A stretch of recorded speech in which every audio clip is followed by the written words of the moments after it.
Hi guys, it's Nicole from the Physio crew and just bringing you a quick video. Hopefully you can see me alright. I've had a hectic day in the hydro pool, so I'm just heading back to Barnstaple now.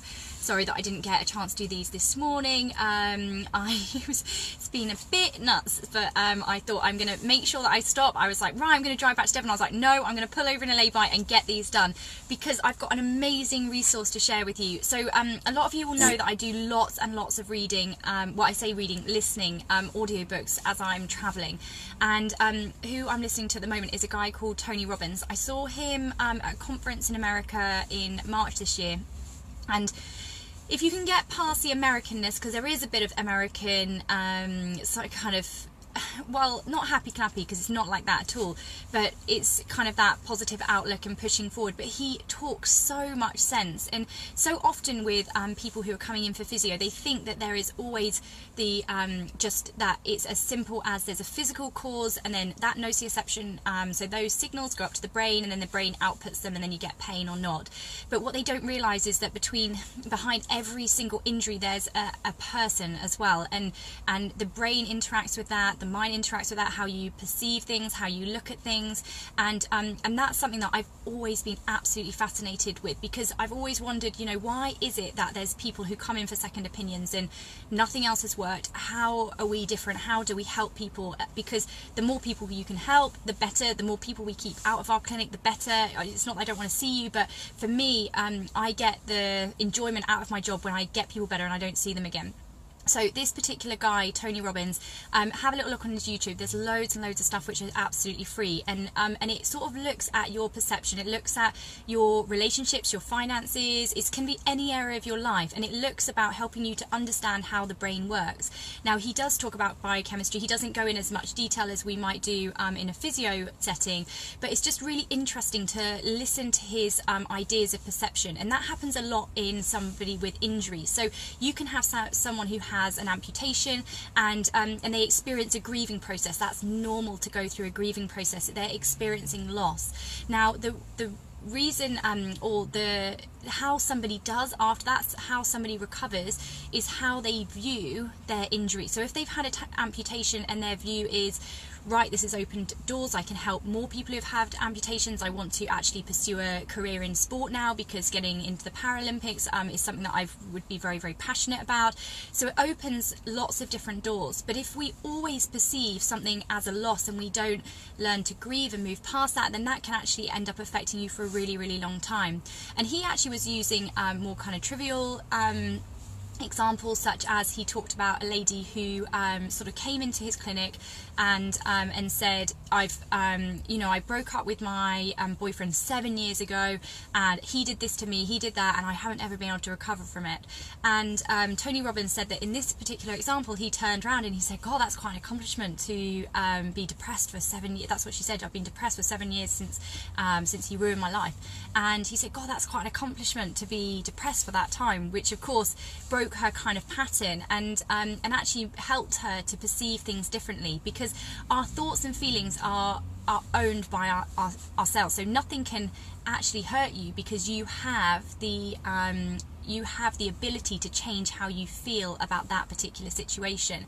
And I'm not saying that having an amputation, having a horrific disease such as motor neurone disease or anything like that, there is a grieving process, there is a loss process. But I have seen hundreds of patients who have had horrific things happen to them, and they go on to live very, very fulfilled lives with the help and the support of physio and psychologists and counsellors as well. And I really want people to understand that it can change. You know, I was chatting to a patient this morning and he said to me, I just didn't believe that it would ever change. He said, when I came to see you, it was 18 months ago, I'd had the injury 3 years before, and I just felt like it was never ever going to change. And this is a guy who, when he came in to see me, had a motorbike accident, so multiple trauma, wasn't able to get up on his own, was using a Zimmer frame to move around, and then within just a few weeks of getting the confidence, understanding what was happening, he saw hope, and he was able to then progress to walking with 2 sticks. And one of the things that we work on a lot, which you might feel if you've had a trauma, is that quite often people with neuro conditions or specific traumas, they almost will walk like a robot.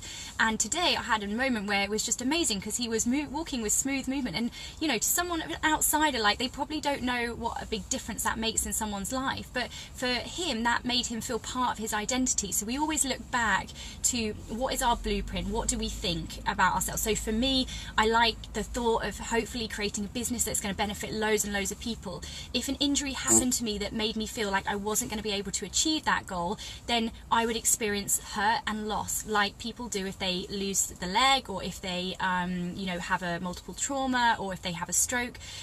But what we need to understand is actually by changing our thoughts and feelings and our perception of it, we can contribute and we can help. It's just that we need to change our blueprint, because that's where we become unhappy, if the original blueprint doesn't match what we have at that particular time. But you can change your blueprint at any point. I mean, it happens every day in life. Think about all of the decisions that you made in the past, that it might have been the decision to go to a university, and then that helped you to meet somebody who changed your life. All those little things that happen are really, really important, and we have the ability to change that. And through injury, it's really, really important that we don't just settle. Again, I saw a guy yesterday who was incredibly inspiring. I only saw him because when his wife came in to see me, he came in and he was so unsteady on his feet. I was like, has he had any falls? And she was like, yeah, he's had like 4 falls. I was like, can I just get him in to see me just for one session? And you know, for him, his goal was to be able to get up from a chair without holding on. Like, that is, just because someone gets older, it doesn't mean that that can be the difference to them being independent, not getting injured, not having trauma when they're, you know, by having a fall and fracturing their hips. It's really, really important that the work that's being done there. And for him, the smile on his face, because I said, absolutely, he said, I want to be able to stand up without my hands. And I said to him, look, I can't guarantee that. I'm going to assess you, and then I can give you an idea whether I think that that's achievable for you. And then we'll work little incremental goals, and we'll try and get you to that stage. So he came in, and this is those smiles are why I do my job. It's really, I know it sounds really cheesy, but it's the truth. Like, he was standing there, so we got him to do some like little mini squats, which he had good enough to control, and then we did some stuff with his hands, because his legs are really, really weak, very, very shaky.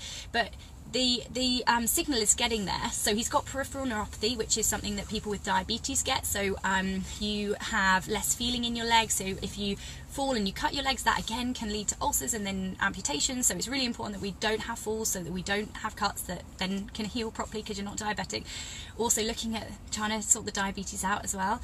And so for him, in 6 to 8 weeks time, there's a good chance that if he, as long as he does his exercises, which he will because I've told him, then he'll be able to get up and down from that without holding on. And so very, very inspiring. But all it took was that second for him to change his state, for him to understand that actually there was potential, that he doesn't have to worry about falling, that he can still put the thing that he was did at the end, which was really, really sweet, is he lifted up his the cardigan for his wife, and it was lovely. But actually he was wobbling, and I wouldn't have trusted him not to fall. So it was amazing to think that actually those little things that might eventually help his relationship and make him feel more connected can be helped just by improving your balance. So I really want to urge you guys to go and have a look at that Tony Robbins stuff, because it might be a little bit annoying when you first hear his American accent, because he's got quite a drawl. But if you just learn one thing about how you change your perception, how you change your state, that could be the difference of you getting a new job, a new relationship, being more fulfilled in your life. And so don't just look at things with an injury just at the tissue. Look at the whole person. How do you make that person's life better? That's what Physio does. That's what our goal is at the Physio crew, is we want to make people discover life without pain, whether that's emotional pain or physical pain. We want to try and help them to get to the next stage in their life so they can enjoy. So I hope that's been helpful, guys. I'll see you later. Take care. Bye-bye. Hi, Stuart.